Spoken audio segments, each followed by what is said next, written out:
Welcome to Three Tiny Questions. Three Tiny Questions with Neilan Tyree, founder of Crow Consulting and business development guru. He's a guru. Welcome to Three Tiny Questions, the podcast where we three tiny partners ask the leading minds in marketing one question each about brands, trends, culture, or whatever else comes to mind in an effort to make the world of advertising a tiny bit smarter. I'm Michael Stupak, partner at Tiny, an ad agency devoted to making great work with great people and having a great time doing it.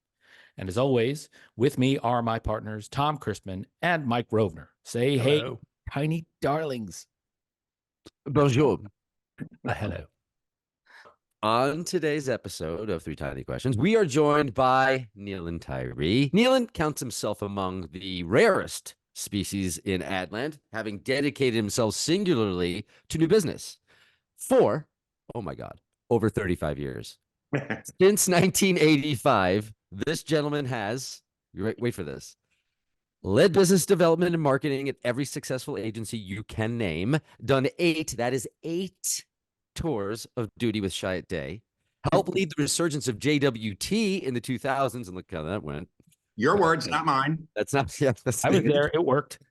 He also worked with a who's who of the North American C-suite. He's been a columnist for Adweek and now the founder of Crow Consulting, helping today's agency leaders solve their most complicated biz dev puzzles, tailoring his every effort to the agency at hand, as long as it's this agency. Just kidding. As long as that agency has the goods, and I'm sure every agency you touch does indeed have those goods. Welcome, Neilan. I love Neilan because he always brings the party, even though in a pitch, and they say pitches are bitches. That's what they say. They used to say that anyway. That Neilan always brings this smile and this energy. And even though we're working all night, or we used to work all night, and we used to just go for weeks on end without showering, he would come in with a smile every day and make everybody feel like this was going to happen. Well, and because I admire all three of you so much, I'm making a solemn pledge just for you that I'm going to try to break free of the crippling chains of shyness that have so bedeviled me throughout my life. Just tell us a little bit about your career briefly, you know, how you got started and how you ended up owning your own consultancy today. Yeah, What is Crow Consulting? Well, because if you look up the ornithological videos, there's one of a very clever bird, a very clever crow. They're very smart. And there's this fabulous video of one in a cage solving this incredibly complicated puzzle to get food. It's like an 8-step puzzle. Look up 8-step puzzle crow. It's fantastic. And I also like that crows are attracted to shiny objects. I loved working on De Beers. Oh my God. Anyway, so I kind of thought, well, that works. So I've been doing this for years, you know, so it's like 14 years now or something like that. But I was working virtually even when I was at JWT, you know, commuting here to Florence, Alabama, and back to my pad in New York, because I had told Bob Jeffrey at the time, we had so many wins, that I reminded him that I was the Linda Evangelista of advertising, and I could not work on a pitch that was anything less than $100 million. I just couldn't. I couldn't bring myself to do it. And he was the only human being who had my phone number, so he was the only one who could call me. So what I've done for my entire life is work for brilliant people, always the C-level leader, and it's always been about new business. And you can call me any names you want or titles or all that nonsense. But my bottom line is that if I'm not bringing in new revenue, I'm not around long. Has it worked everywhere? No. Has it worked most places? Well, several fabulous ones. And I've, you know, and as I always scream at people, I've never won a single dime of new business on my own. It's entirely collaborative. My job is to bring out the best in an agency and the best in the people who are participating and make sure that people are rewarded in some small fashion for that extra hard work because they're basically doing a second job. But I do like to think that I can bring fun and a little know-how to the process. Well, that's great. It It was nice and concise, wasn't it? I love it. No one will believe it. They'll think you edited out an hour. I promise you now, I will not edit a single thing you just said right there. Well, everybody, you heard that in totem, okay? Shall we get to it, Thomas? Let's do it. Question 1. It's time for question 1. Neilan, listen to me. In an age where technology has created parity for many agency capabilities, how do agencies differentiate their brands, and who is doing it well these days? Oh my God, I love that you asked me that question. I see what you're all carrying on about out there in LinkedIn land and in the press and whatever. I'm so glad to have this forum to say just this. All of you people out there weeping that AI and GPT are going to ruin your lives, and you're going to be out in the street like one of the orphans in Little Orphan Annie. Oh no, how sad. You sound like a bunch of old guys in radio who are worried about TV, okay? That is how stupid it is. So let's see now. I remember when we went from IBM Selectrix to what is this crazy thing called a computer? So anyway, I just want people to like realize that what's going to make you stand out is brains and talent and hard work and enthusiasm. It's nothing new. It's like 10 years ago when there was a new agency model. I was like, Linda Evangelista? No. It's like they're constantly things that are making everyone like just, wring their hands in great despair. And I'll tell you one thing, what there's no room for in business development? Despair and fear. No. Those are boring. The rest of the world, clients, consumers, the world at large, government, we're all on a forward-moving steps. Is it all fabulous? No, but you have to figure out what's right for your time today. But it always goes back to the best talents, the best processes, using your skills and getting it out there. So don't be afraid of technology. My God. And if you don't like Facebook, then delete your account and shut up. Okay? What agencies are you feeling these days? For Who are doing it right? Every agency should be presenting themselves well. And there was another article that went viral recently about the importance of agency branding. I'm like, why? This has been such a kerfuffle for so many decades for me, because ad agencies are notoriously horrible at advertising themselves. Oh, God forbid an agency does any more ads. God, oh no, Yeah.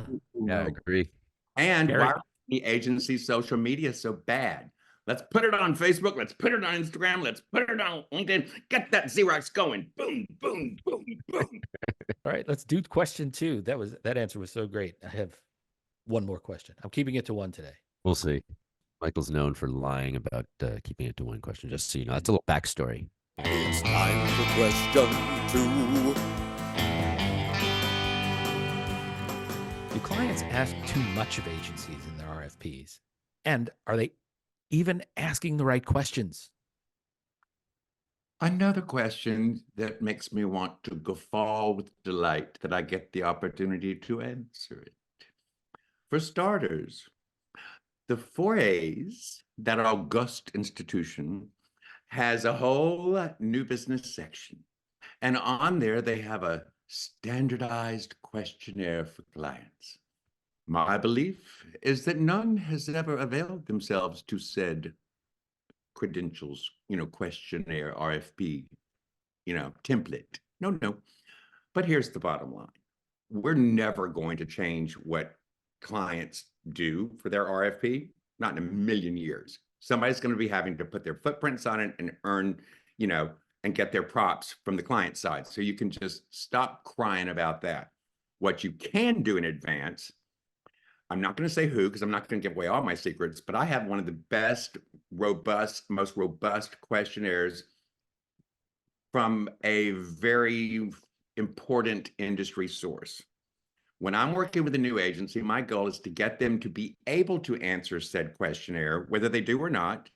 And that becomes the bones for our treasure chest of the library of potential RFP responses. And then try to keep it up to date. So you don't just shove it in a folder and never look at it again, but you keep it robust. And that way that when you do have to draw on things, you can even have your creative director or chief creative person ensure that you have all the work that they really do want in your portfolio. this isn't nuclear science. The fact that I'm still even working and that everyone's not doing everything I've been doing for 35 plus years is crazy. You know, you're not going to dictate what clients are going to ask. Answer the questions is done. What you can do is you have to play by the rules in business development and new business. I'll say new biz. I hate that term, but so you have to play by the rules.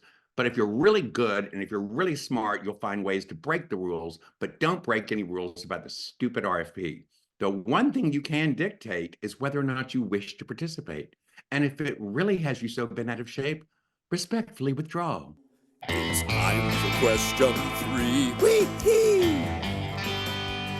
So, Neilan, you've been so kind to answer these questions so far. I think you kind of touched on this. You've touched on this a bit, right? But I want to hone in on it. What's the number one thing that you can think of that agencies should never say or do in the new business pitch process? Or on the other side, when you're answering this, maybe you throw us a little bit of what they should always say or do. I like when people talk from their heart.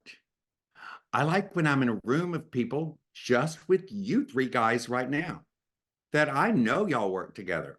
I know you admire one another. I know y'all have a thing, a tiny thing. Don't take that the wrong way, but you've got a thing going on and I believe it. It's very credible. So when any agency should have your pitch team down. You know what I mean? You shouldn't be like grabbing strangers off the street and paying them $1 million, but those days are gone, sadly. But anyway, it's not about tricking the client. The other thing that, and this is going to come as very bitter medicine for many of you, okay? I'm sorry. Your job is not to make them hire you. Your job is to present yourself as honestly and as interestingly and as fun a way as possible so that they would like to work with you on the most important things in their business life.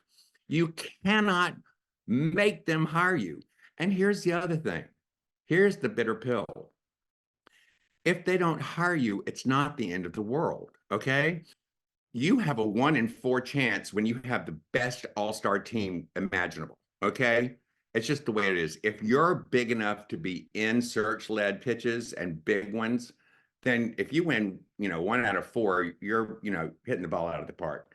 But as far as the pitch process goes, forget search consultants. If you're just doing it with an agent, a client, whatever, you do know there are competitors, right? There can only be one. But if you do an extraordinary job, particularly in this project-oriented world we're in right now, and so any of you who are primarily pitching for projects, if you do get the chance to get directly with the client and they consider you and they go another direction, you send them a perfume sprayed love letter that's like, honestly and authentically oozing your gratitude, and keep, and stay in touch with them. And it is a project world we live in now. Is that helpful? It is extremely helpful. And I'm glad you said that because we're built to be project based. I'll tell you who's not built to be project based. Go ahead. One of the big ass agencies who are going after projects. Right. That's hilarious. It is hilarious. Opportunity for smaller and newer enterprises. But, if I had some magic wand on how I could make it happen for you, but I will say this, you have to do things to try to make that happen. And you do have to have someone helping you with business development. It does not have to be me, and I'm not available for everyone, but find someone or identify the partner there who's going to make it his business, and stay on top of it. But just know that this is an era of Davids and the Goliaths. Go ask their CFOs if they want to do projects. That's right. Okay. Including David and Goliath. Where I also work. Of course I did. I love what you said about it's about the relationship and it's about the being human in the room, because I do think that a lot of agencies forget that, and they think, well, we've got all the goods. We've got the TikToks and we've got the data and we've got the media. Why wouldn't we win this? It's a business no-brainer. But then you get in the room and everyone hates each other, and Nobody actually talks to each other. The data people don't talk to the TikTok people, and vice versa. Well, this has been incredible, and this has been 3 Tiny Questions with the absolutely fabulous Neilan Tyree. A tremendous tiny thanks to him. It was a wonderful tiny time, and you all are very tiny, and I'm still big. Oh, you are huge, my friend. And we actually are your hosts, the tiny team of Tom Chrisman. I'm pointing to him as if I'm actually pointing to the right thing. Mike Rovner's me, and Michael Stupak, who's the other guy over there in the tracksuit. This Tracksuit Tuesday. # look it up. You can check out our agency on tinyadagency.com and see us provoking big ideas and belly laughs all over your LinkedIn feeds. And tune in next time for more 3 Tiny Questions, and send us your biggest marketing questions here in our feed, and you could find yourself featured here. Stay tiny, everyone. Stay tiny.